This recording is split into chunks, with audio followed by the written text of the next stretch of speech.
Okay, quick video of the current rainwater setup collection at the house. So we just put new roof on and new gutters because it was time, and we had to reverse the direction of the flow to have the gutters flow to the back here, which is our only place that we have a spot we can put a larger tank. So we put our 1,600 gallon collection tank here. It's got both eaves flowing into it. One of the limitations you find is if you have a very challenging spot, we could not put a in-ground tank here for a variety of reasons. But we really had to be mindful of a tank that was short enough that would allow us to get enough drainage slope for the water to run to get into the tank. So that limited the size of tank we could have. Those are things you just have to kind of keep in mind if you're going to have gravity feed into your tank. So this tank is our primary collection at 1,600 gallons.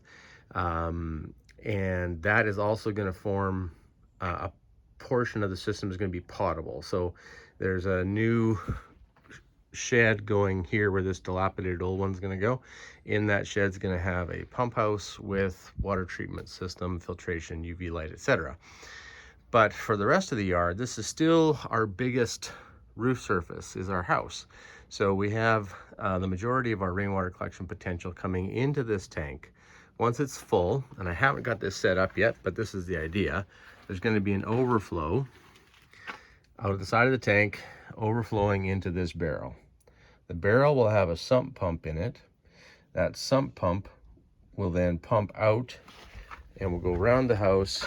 And pardon, this is typical back of the house kind of territory. And that's going to pump into those totes, which last year were our primary collection totes. That's where we started collecting water. And that's only off one half of the roof. So we wanted to collect more water, which is why we went with the way we did. So I'm just going to pause the video and take off from the other side. So overflow from there, sump out of that barrel into these totes, and then they go somewhere else again. Also, we're just mindful of every single flat surface we have that can collect rainwater. We have it going into something. So a barrel, I'm just going to slowly turn so I give you guys motion sickness. These two roof lines flow into that tote over there.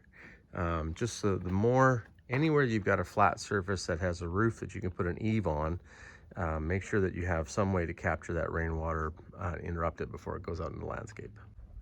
Okay, so this was our primary collection area, and it's overbuilt for a variety of reasons. It doesn't have to be anywhere near this complex, but the biggest thing in changing the output side of our eaves from this end to the other end of the house is that our overflow into our drainage field is at this side of the house. You can see it right there.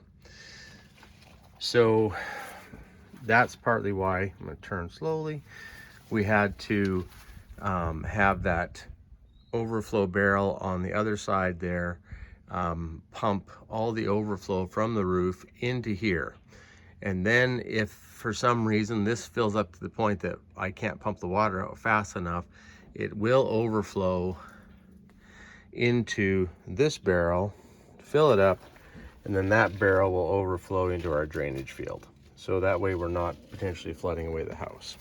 So from here, this is where one of our outside spigots is.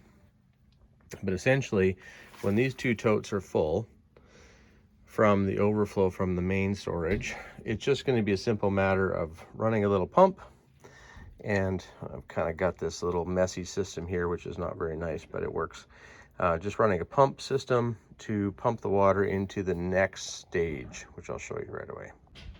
Okay, so that last tote that I showed you essentially is going to pump into this. We'll pump that out when it's full into this battery. And what I started thinking about is these totes are like batteries for your car for electricity. This is a place that we store resources. So we store water here, okay? And I've got them stacked up like this for space reasons.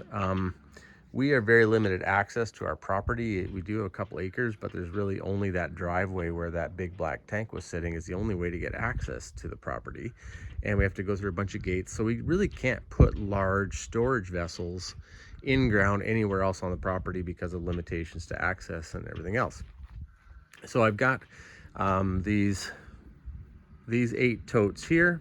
These are the main system that feeds into I have a 12-volt pump system in the greenhouse here. That is what we use for basically watering our greenhouse and the whole yard. And this is where the water comes from for that system. So all these tanks are connected together.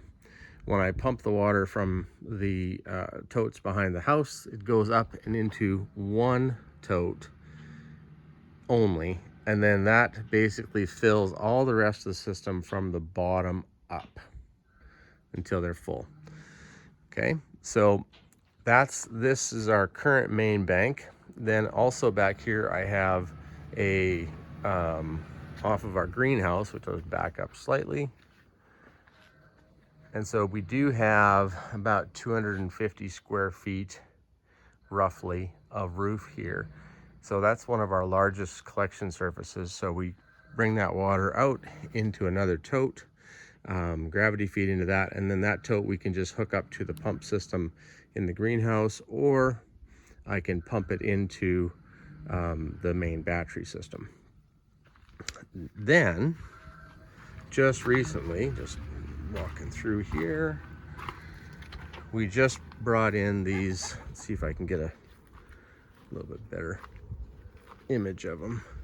So we just brought in these 7 totes, and essentially what we'll do is these will be our overflow storage and more batteries that we can charge with water during the rainy season. So what I'll do is I'll pump water from this battery system, and I'll set up a hose system that runs down and pumps into those totes there.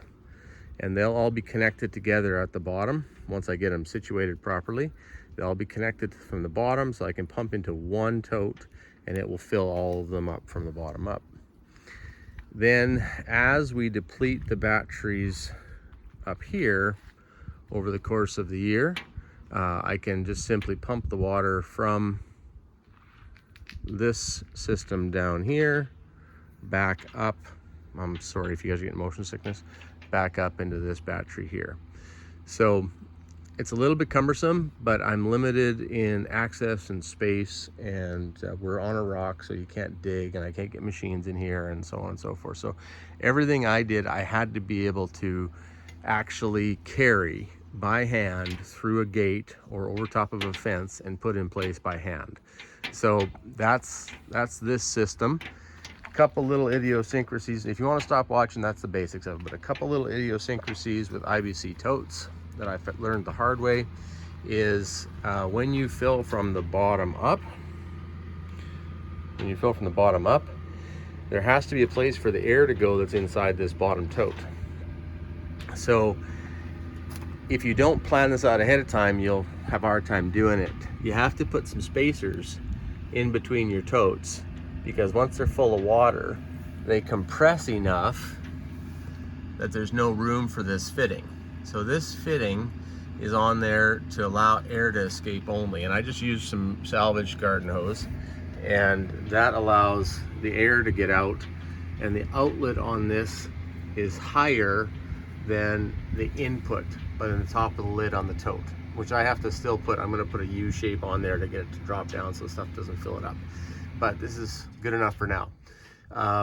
But yeah, that allows the air to escape so that you're not having burping problems on your totes when they fill with water, okay?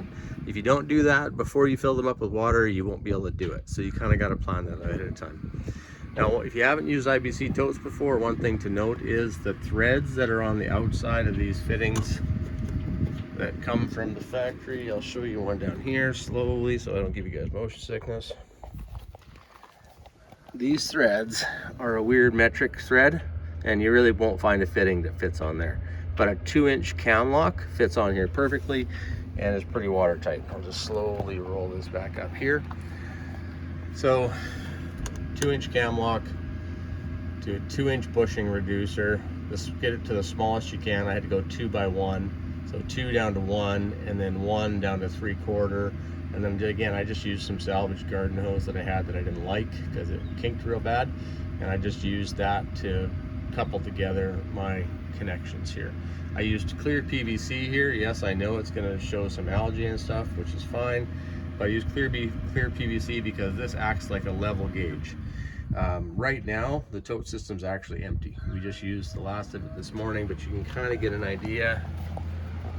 There's a little bit of water down showing there. So as you fill up the totes, the water level gets indicated for the whole bank up through that clear PVC pipe. Again, I need to put some U fittings at the top there to get that into a downspout sort of a location so that it doesn't fill up with debris and stuff. But again, it worked to get me going, which is what I needed.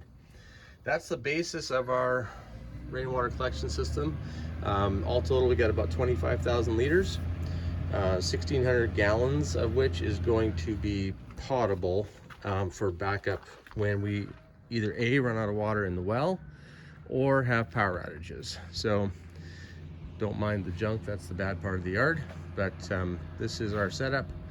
We do run a fair bit of plants here that require a fair bit of water, and so we do need that storage, but that's kind of the breakdown. Real quick, here's how we run the pump system that basically we use to water pretty much the whole yard. Essentially, we've got a 100-watt solar panel out at the back here, south facing, to get some sun, which we run into a deep cell battery to charge. And then we have a 12-volt RV style pump that's capable of 5 gallons per minute and about 60 psi. We run that into a manifold, and all we do is use that alligator clip up there and just clip it onto the battery when we want to have the pump run. That pump has a pressure switch in it, so it does shut off once